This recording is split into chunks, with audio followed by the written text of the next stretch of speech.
ကျောင်းသားတိုင်းကစာဝဲ test တွေဖြေဘူးပါတယ်အဲ့တော့လူတိုင်းဖြေဘူးပါတယ် test မရှိဘဲနဲ့ level up ဖြစ်ဖို့မလွယ်ပါဘူးเนาะကျွန်တော်တို့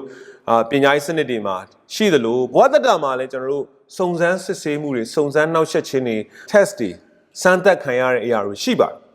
အဲ့တော့အဲ့ဒီ test တွေကိုအောင်မြင်သွားရင်ကျွန်တော်တို့level တစ်ခုကိုရောက်ပါတယ်เนาะစာဝဲဆိုရင်အတန်းတက်ပါတယ်အဲ့တော့ကျွန်တော်တို့ဘဝတတမှာလည်းတဲ့ test ဆိုတာကြုံရမှာပဲဒါကြောင့်မလို့တမန်ကျမ်းစာကပြောလဲဆိုရင်ဒုက္ခဆင်းရဲခြင်းသည်တီးခံခြင်းကိုပြုစုတတ်၏တီးခံခြင်းသည်လည်းသက်သေထင်ရှားခြင်းကိုပြုစုတတ်၏လို့ဖော်ပြတာတွေ့ရပါတယ်ဒီဒုက္ခဆင်းရဲခြင်းကတဲ့တီးခံခြင်းကိုပြုစုတတ်တယ်တီးခံခြင်းသည်ဘာကိုပြုစုလဲဆိုရင်သက်သေထင်ရှားခြင်းလို့ခေါ်တဲ့ testimony သက်သေခံချက်ကိုဖြစ်စေတယ်ဒါကြောင့်မလို့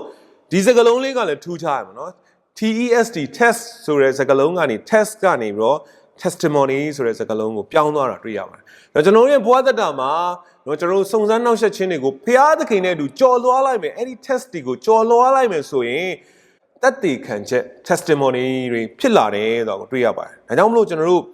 ဘဝတတမှာကြုံလာတဲ့အရာတွေအားလုံးကိုဖျားနဲ့အတူသွားမယ်ဆိုရင်ကျွန်တော်တို့ဘဝအတွက်